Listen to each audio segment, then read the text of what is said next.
You made it. You are now a team leader, a manager, the coordinator of a team, whether you asked for it or not. Well done. And just after this moment of euphoria, if there was one, there is all this anxiety and stress that now shows up. If you're lucky, it was well planned in advance, you had plenty of time to prepare for it, train, being mentored for the new role. If you're not, like most people on the planet who get promoted, then you're feeling totally unprepared for the new role. That's pretty much how I felt when I got promoted to manage people for the first time about 15 years ago.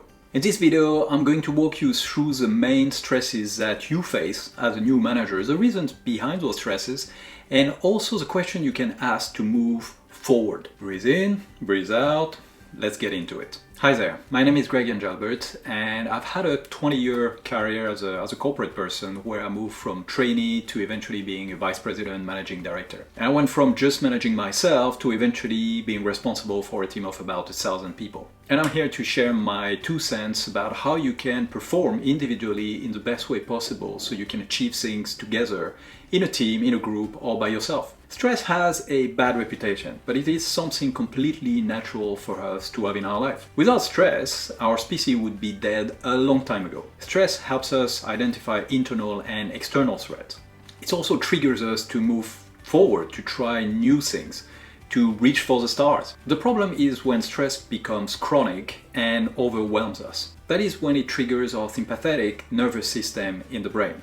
That's when we want to run, or we want to fight, or we actually collapse. It's when our emotions take over our decisions without having any filtering from our thinking mind. The key here is to have the right amount of stress to reach peak performance. You don't want to be a completely slob on one side, and on the other one, you do not want to be a complete agitated wreck. Let's review the 7 key stresses that might take you into the agitated wreck direction. The first one is that you may feel a sense of responsibility for the well-being and the performance of your team. Why do you feel a responsibility for your team? Well, it's a normal human instinct to care for others. You might also be reacting from a parental perspective, feeling that you need to protect, you need to nurture, you need to take care of the people who are reporting to you. A question you can ask yourself when you're facing this kind of stress is, how much are you responsible for the well-being and the performance of each of your team members? If you think like a parent with a toddler, you will say, well, it's 100%.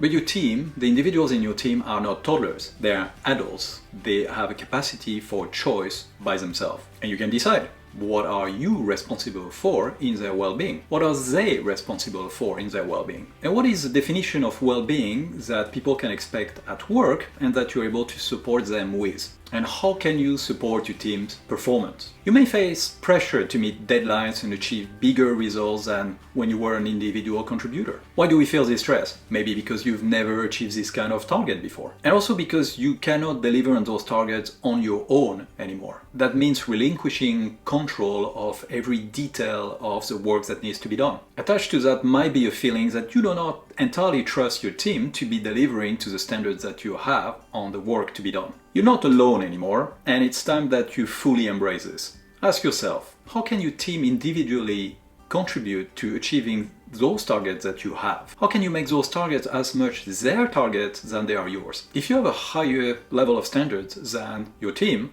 how would you define a new level of standard that is acceptable to both your team and yourself? What can you do to build your trust in your team's capacity to deliver the work? Another source of stress is you are trying to manage the expectations and demands of your own managers and other senior members in your organization. You used to have peers and a manager. Now you have an additional dimension, which is your staff. What that means is automatically your time needs to be split now into 3 dimensions. One is your staff, the other one is your manager, and the third one is your peers. I put them in this order because I believe that's the order of importance. You always start with your staff. Why?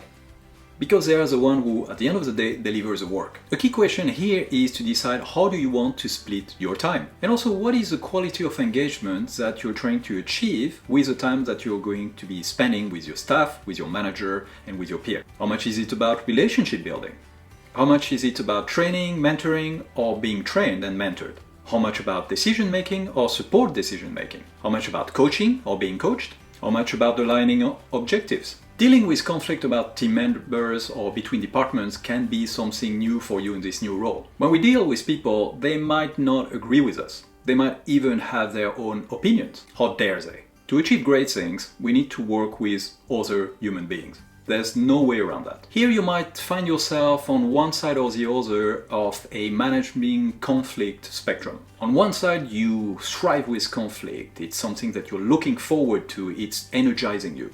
On the other side, you're trying to avoid it at all costs. It's something that makes you feel totally uncomfortable and that you physically run away from. Ask yourself this question: what is conflict? You might perceive this as an emotional, intense moment, somebody who is effectively attacking the essence of who you are. You must be right, they must be wrong. Conflict is essentially a difference of opinion on a topic. So it's not about you or the person that you're talking to. It is about the topic and the gap in opinions.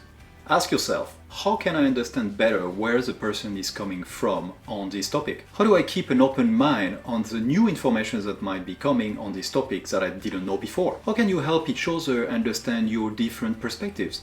And how do you settle on the gap in opinions? Another stress is that you might feel completely new to this position and that you need time to adapt, learn on the job. The reason is simple enough. You do not know enough at this point to do your new role. That's completely normal, and there's no avoiding it every time that you start something new in life. And you might also feel more observed than before, that everything that you do, your staff is actually judging you on how you do it. What are the key elements of your new role that you particularly don't feel good about, that you don't really know about, and that make you feel the most stressed? What would make you feel comfortable as a level of competence, of knowledge for each one of those elements? How do you work on closing the gap between where you are to this comfortable level that you've just defined? Also keep in mind that as a manager, people working for you want to know more about you. Relationships and the depth of relationship are key to actually build trust and make people want to follow you naturally. How can you share more and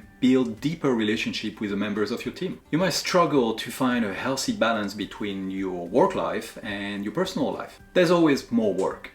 We are talking about AI taking over our jobs in the future, but paradoxically, there's never been as much work as there is today. New responsibilities, new tasks creep up on us all the time, and not to mention all the new distractions that we have compared to 20 or 30 years ago. No, I'm not playing a game on my cell phone. Here it is important to look at what matters the most in your life. You need to have a relentless pursuit for all that matters in your life and to basically say no to all the rest. So ask yourself, how do you measure being content in your life? What are the key elements which are contributing to this contentment, this happiness, this peace? How do you make sure that every week you will focus on those elements that contribute to your contentment? What will you say yes or no to today? You might also feel stressed by a lack of support and also overwhelmed by a lack of resources at your disposal. You might feel totally unprepared for the role because nobody trained you for it. You've just been thrown into the deep end of the pool. The gap here is linked to, on one side, knowing what you need to do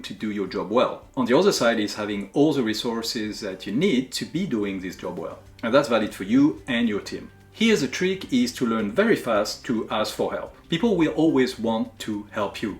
It's part of human nature. But some of us, like me, are very reluctant to ask for help. We might feel that we don't want to bother people, and also that we're going to feel weak if we're asking help from other people. Stop that. Asking for help is making other people feel good about helping you. The world is full of people waiting to help you.